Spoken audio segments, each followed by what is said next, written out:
Hello friends, welcome to our channel an easy way. मैं हूं संदीप कुमार। और फ्रेंड्स, हम आज पढ़ेंगे नहीं, हम आज बात करेंगे कि लोग इंग्लिश क्यों सीखते हैं या हमें इंग्लिश क्यों सीखनी चाहिए। जानते हैं उसके 4 कारण जिनकी वजह से हम लोग इंग्लिश सीखते हैं या हमें इंग्लिश सीखनी चाहिए। सबसे पहला कारण आता है डर। जी हाँ, डर। डर में हम इंग्लिश सीखते हैं। आप सोचोगे कैसे? जब आप स्कूल में होते हैं, इंग्लिश के टीचर आपसे एक्सरसाइज चेक करने के लिए बोलते हैं, नेक्स्ट डे होमवर्क में देते हैं या आपको कोई लेसन सुनने को देते हैं, तब आपकी हालत पतली हो जाती है। तो आपको डर रहता है कि काम करना है वरना कल स्कूल में पिटाई हो सकती है। तो जी हाँ दोस्तों, सबसे पहला कारण है डर। डर आपका स्कूल में जनरेट होता है। ठीक है, तो आप स्कूल में पिटने के डर से आप पढ़ाई करते हैं। दूसरा डर हो सकता है कि पास होने के डर से, है ना। तो यू हैव टू गॉट पास। कम से कम पासिंग मार्क्स आ जाए, अच्छे मार्क्स आ जाए। कुछ स्टूडेंट ऐसे भी होते हैं जो अच्छा टॉप करने के लिए करते हैं, उन्हें यह भी डर होता है कि कहीं मैं टॉप से थोड़ा बहुत कम न रह जाऊं, वो भी एक डर है ना। तो टॉप करने का डर होता है, वो भी इंग्लिश को अच्छे से पढ़ते हैं। तो पहला रीजन है कि आप डर में पढ़ते हैं जब आप स्कूल में होते हैं, राइट। जानते हैं आप लोग। सेकेंड नंबर, अगर किसी वजह से आप यहाँ अच्छे से नहीं पढ़ पाए, फिर आपकी मजबूरी हो जाती है इंग्लिश पढ़ना। मजबूरी क्यों? कि जब आप जीवन में अपने करियर के पाथ में आगे बढ़ते हैं, आप 12th के बाद ग्रेजुएशन करते हैं या ग्रेजुएशन में कोई करियर सेलेक्ट करते हैं, आप डॉक्टर, इंजीनियर या लॉयर या कोई government service, IAS, IPS, SSC, CGL, MTS, कुछ भी आप करियर चुनाव करते हैं बैंकिंग का, तो हर जगह मोस्टली 90% फील्ड में आपको इंग्लिश की जरूरत पड़ती है। उसके कंपटीशन में आपको इंग्लिश पढ़नी पड़ती है। अब आपकी मजबूरी है। तो जब भी आप किसी करियर की बात करेंगे या आप बात करेंगे जॉब की, तो आपको इंग्लिश पढ़नी पड़ेगी।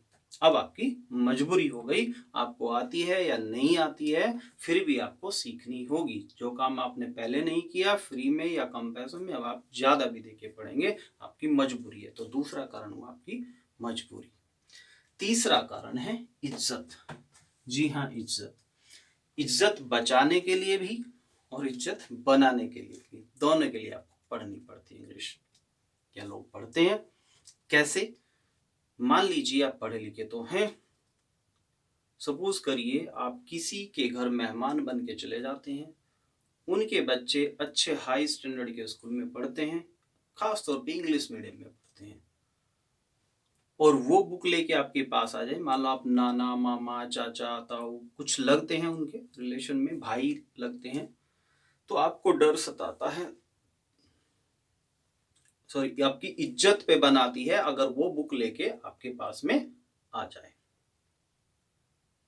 आपको इंग्लिश अच्छी आती नहीं, बच्चे इंग्लिश मीडियम के हैं, आप हाई स्कूल, इंटर, 12th या ग्रेजुएट हैं, और वो छोटी क्लास के बच्चे हैं, तो आपको अपनी इज्जत बचानी भारी हो जाती है कि तुम मामा हो तो बच्चों के सामने अब कैसे हैंडल करें सिचुएशन को।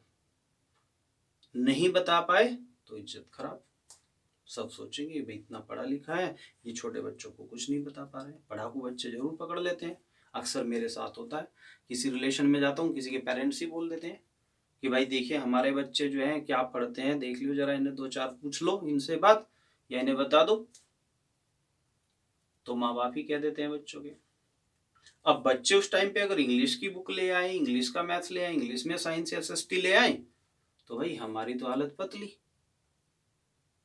होती है कि नहीं? जरूर होती है। तो ऐसे टाइम पे अपनी इज्जत बचाने के लिए हमें इंग्लिश पढ़नी पड़ती है। और अगर मान लो रिलेशन कोई ऐसा आ जाए जहां आपका और किसी रिश्तेदार का, जानने वाले का रिलेशन थोड़ा फ्रेंडशिप टाइप हो, और खास तौर पे किसी अपोजिट जेंडर वाले से, आप लड़के हैं तो लड़की से, लड़की है तो लड़के से, खास तौर पे लड़कों की हालत होती है लड़कियों से, तो बात करने में अगर वो इंग्लिश बोल पड़े और आपको इंग्लिश आती ना हो, तो भैया इज्जत के तो बाजा बज जाएगा, है ना। ये कारण होता है। तो हमें इज्जत बचाने के लिए भी इंग्लिश की जरूरत पड़ती है, ठीक है, इसलिए भी हम इंग्लिश सीखते हैं, ठीक है। नेक्स्ट आता है जिम्मेदारी। चलो, अगर किसी तरह से आप इन सब चीजों को छोड़ भी दें और एक आप अच्छे इंसान हैं,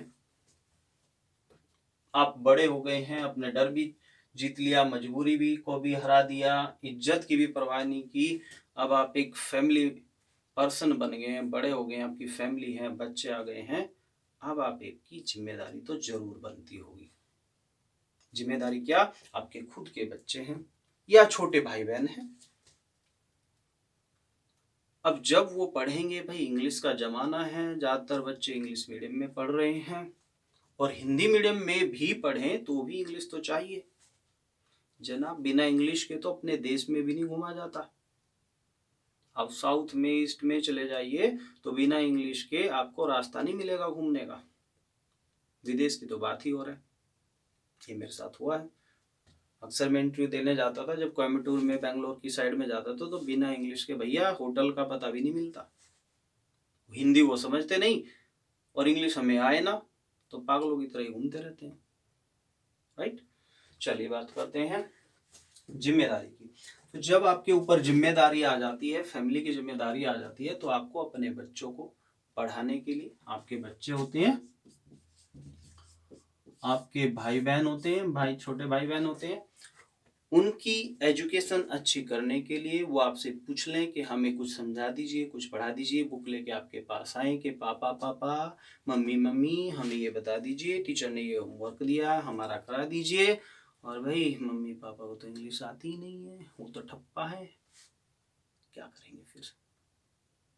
सोचिए, आपके बच्चे, आपके छोटे भाई बहन आपसे एक्सपेक्ट करते हैं कि आप उनकी हेल्प कीजिए, और आपका दायित्व भी बनता है, कर्तव्य है। ये जरूरी नहीं हो कि बाहर के एटमॉस्फेयर में इतना अच्छा पढ़ जाए, इतना अच्छा सीख ले कि सब कुछ जान जाए। आपकी उन्हें जरूरत होती है, आपकी सहानुभूति की, आपकी उनकी हेल्प की जरूरत होती है, और आप करेंगे या करते होंगे तो आपने रियलाइज किया होगा, और उनकी स्किल्स कितनी अच्छी निकल जाएगी। तो अगर आप उस कंडीशन में हैं तो आपकी जिम्मेदारी है कि आप इंग्लिश सीखें, और आपको इंग्लिश आनी चाहिए, ताकि आप अपने बच्चों का, छोटे भाई बहनों का भी कुछ सहयोग कर सकें। ठीक है दोस्तों, अच्छा अगर लगा हो सुझाव, सहयोग, ये 4 कारण पसंद आए हों तो वीडियो को लाइक शेयर जरूर करिएगा, और चैनल को एक सब्सक्राइब भी जरूर करें। अब हम ऐसी वीडियो आगे बनाते रहेंगे हमारे चैनल में। वैसे हम इंग्लिश ग्रामर, बोलना सब सिखा रहे हैं, आप कंटिन्यू इसमें सीख सकते हैं, हम पूरा कोर्स कराएंगे। चाहे आप कंपटीशन की तैयारी कर रहे हैं, चाहे आप ऐसे ही इंग्लिश सीख रहे हैं स्कूल के लिए या कॉलेज के लिए, या जर्नल स्पीकिंग सीख रहे हैं, है ना, सभी में ये हेल्पफुल होगी। ठीक है, और वीडियो शेयर भी कीजिएगा। Thank you.